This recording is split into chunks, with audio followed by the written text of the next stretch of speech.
Bismillahirrahmanirrahim. Alhamdulillah wassalatu wassalamu ala Rasulillah sallallahu alaihi wa ala alihi wasallam. Amma ba'd. Jawaban dari pertanyaan tersebut bahwasanya hukum memindahkan wakaf. Bahkan terjadi di sana juga disebutkan dalam bukan dari pertanyaan ini, yaitu juga dibahas juga oleh para ulama hukum memindahkan dan menjual wakaf. Nah, tapi pertanyaannya hukum memindahkan wakaf. Maka kami jawab dengan apa yang dijelaskan oleh para ulama, dan ini sudah pernah kita pelajari juga dulu di Dammat, alhamdulillah, dengan Syekh Zaid hafizahullah taala dan juga para guru kami yang ada dulu di Dammat. Nah, yaitu bahwasanya ini permasalahan yang terjadi khilaf para ulama. Nah, yaitu ada tiga pendapat dalam permasalahan ini. Yaitu pendapat pertama mengatakan tidak boleh secara mutlak. Tidak boleh secara mutlak. Yang kedua yaitu dikembalikan. Kalau mau dipindahkan atau mau dijual, dikembalikan kepada yang pewakaf. Yang pendapat pertama Imam Syafi'i dan Imam Malik. Dan pendapat kedua yaitu sebagian dari Hanafiyah. Dan pendapat ketiga boleh dipindahkan atau jual jika ta'attalat, jika dia kurang berfungsi lagi baik secara keseluruhan atau sebagiannya. Nah, dan ini tiga pendapat. Dan yang rajih dalam permasalahan ini adalah pendapat ketiga, pendapat Imam Ahmad, dan dirajikan oleh Syekhul Islam Ibnu Taimiyah rahimahullah, Syekh bin Baz rahimahullah, dan Syekh Muhammad bin Shalih Al-Utsaimin rahmatullah alaih, dan yang begitu pula Syekhuna Zaid hafizahullah taala yang kita belajar di pondok Ombis Darul Ilmi, yaitu Syarah Umdatul Ahkam yang disarah oleh beliau Syekh hafizahullah. Nah, dan dijelaskan, dan ini ke Syekhul Islam mengatakan bahwasanya boleh hal itu. Bahkan Syekhul Islam lebih gamblang lagi, lebih rinci lagi dalam menjelaskan. Beliau mengatakan boleh merubah syarat sang pewakaf ila ma wa aslah minhu. Saya bacakan saya di sini supaya lebih gamblang, lebih jelas, sehingga para pendengar yang mendengar ini lebih gamblang, lebih puas, lebih mantap. Saya bacakan ini perkataan mereka. Kata Syekhul Islam Taimiyah, wa yajuzu taghyiru syartil waqif ila ma wa aslah minhu. Boleh merubah syarat sang pewakaf kepada apa yang lebih bermanfaat darinya. Wa in ikhtalafa dzalika bi ikhtilafil zaman hatta law waqafa 'ala al-fuqaha wa ihtaja an-nas ila al-jihad surifa ila al-jundi. Walaupun itu perubahan syarat tersebut yaitu berbeda di keadaan zamannya. Keadaan zaman dulu 10 tahun yang lalu atau 20 tahun yang lalu dirubah keadaannya, syaratnya, peruntukannya di zaman 2025 ini misalnya. Hatta sampai pun kalau dia yang dulu ini wakaf itu dia wakafkan untuk para fuqaha. Kemudian si nadir melihat manusia sangat butuh untuk jihad, maka yang tadinya diniatkan untuk ke fuqaha, si pewakaf itu, maka dia salurkan kepada para tentara. Al-Fiqih dan tentara beda. Sebagaimana disebutkan dalam kitab Al-Ikhtiyarat halaman 176. Berkata Syekhul Islam Syekh Muhammad bin Shalih Al-Utsaimin ketika menyebutkan hal ini di Syarh Mumti jilid 9 halaman 561 560, beliau mengatakan wa hadhihi al-mas'alah ikhtalafa fiha al-ulama faminhum man yaqulu innal waqifa idza syarata syurutan fil waqf وراء الناظر أن غير هذا الشرط أنفع للعباد وأكثر أجرا فإنه لا بأس أن يصرف إلى غيره. Kata beliau rahimahullah, permasalahan ini terjadi khilaf para ulama.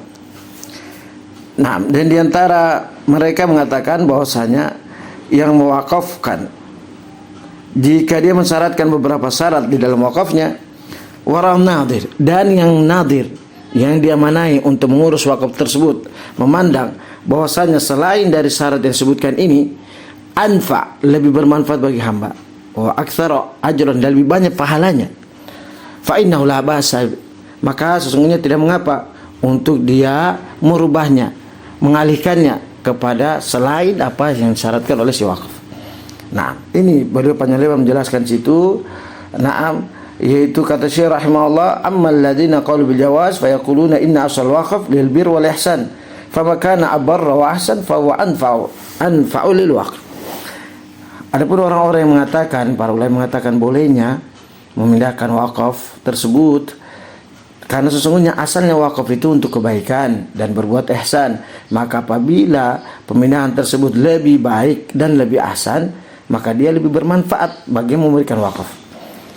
Nah, kata Syekh, wastadalla haula, mereka berdalilkan dengan bi anna Nabi sallallahu alaihi wasallam atahu rajulun amal fath wa qala ya Rasulullah sallallahu alaihi wasallam in nadartu in fatahallahu taala alayka Makkah an usalliya fi Baitul Maqdis faqala salli hauna fa'ada alayhi faqala salli hauna fa'ada alayhi faqala salli hauna fa'ada alayhi wa qala dza'anuka idan. Kata beliau rahimahullah, dalilnya yaitu bahwasanya Nabi sallallahu alaihi wasallam datang seseorang di tahun Fatul Mekah.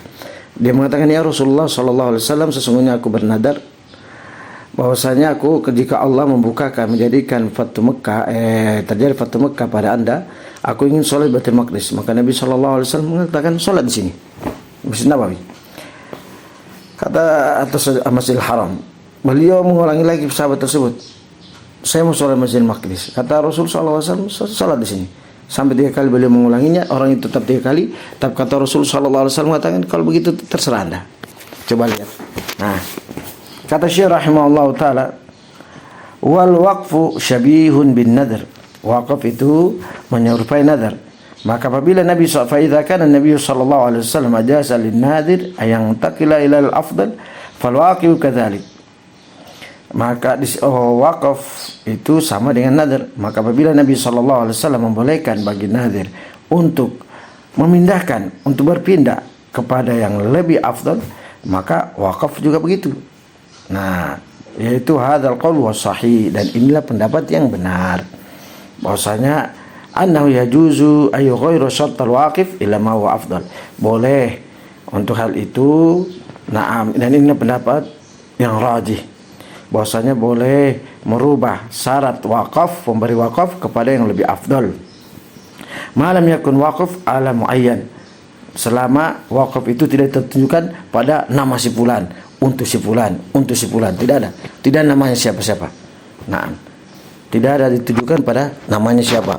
Misalnya untuk Abdullah, untuk Muhammad, untuk Abdurrahman, untuk ini. Nah, selama wakaf yang ditujukan itu bukan pada orang tertentu, maka na'am.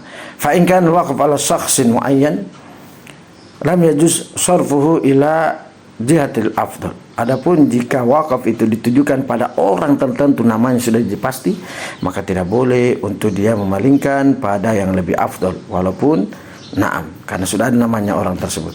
Liannahu muayyan, karena itu adalah syakhs muayyan, karena dia adalah seorang yang sudah ditayin. Na'am. Fata'allaqa al-haqqu bi syakhsin muayyan, maka dia berkaitan dengan syakhs orang tertentu. Fala yumkinu yughayyira au yuhawwil, maka tidak boleh, tidak mungkin untuk dirubah atau dipindahkan. Selesai dari perkataan beliau. Dan masih banyak pendapat-pendapat perkataan para ulama. Naam, ya, dari ini yang jelaskan yang semasal dijelaskan oleh Syekh Muhammad bin Shalih Al-Utsaimin dan sebelumnya Syekhul Islam Taimiyah.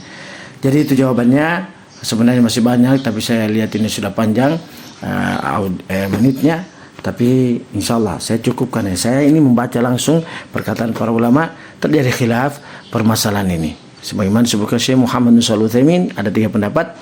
Dari silakan yang mau berpendapat yang lain, namun jangan lupa ini permasalahan fikih, kita lapang dada, jangan memaksakan kehendak, jangan memaksakan apa yang para ulama memberikan toleransi, lapang dada untuk berjiwa besar, karena inilah yang terjadi dalam syariat Islam. Selama permasalahan fikih kita berlapang dada. Ingat yang sudah pernah kita bacakan biografinya. Naam. Bagaimana siapa nama Umar bin Khattab dengan Abdullah bin Mas'ud berbeda pendapat dalam masalah fikih sampai 100. permasalahan. Tapi dengan hal itu tidak menjadikan satu dengan yang lainnya saling menghajar, saling mencelah, saling menyindir, saling menjatuhkan. Tapi mereka saling memuliakan. Pada saat itu Umar menjadi khalifah, beliau memuliakan Abdullah bin Mas'ud, bahkan dijadikan sebagai di badan pemerintahannya. Abdullah bin Mas'ud pun memposisikan Umar Khattab sebagai Amir Mukminin, khalifah yang harus ditaati dan dihormati, didengar dan ditaat. Naam, salam bukan maksiat. Bagaimana kita sudah sebutkan juga biografi Abdullah bin Umar radhiyallahu taala anhu. Bagaimana di waktu haji Abdullah bin Umar radhiyallahu taala anhu berfatwa tentang masalah Abdullah bin Mas'ud bin Abbas berfatwa tentang masalah haji yang ditanyakan kepada beliau jawab semuanya dari apa yang ditanyakan kepada beliau Ibn Abbas di musim haji tersebut.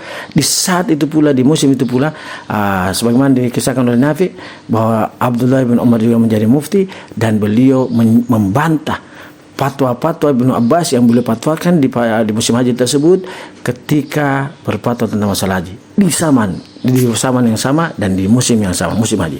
Tapi mereka tidak ada tuh saling menghajar, saling menyindir dan seterusnya, sebagaimana dikisahkan oleh Nafi rahimahullah ta'ala dan dikisahkan oleh Imam Adz-Dzahabi dalam Syiar A'lamil Bala. Bagaimana Abdullah bin Mas'lamah rahmatullah alaih sebagai muridnya Imam Malik rahimahullah ta'ala, beliau mengatakan, aku berbeda pendapat dalam masalah fikih terhadap Imam Malik selama 30 tahun.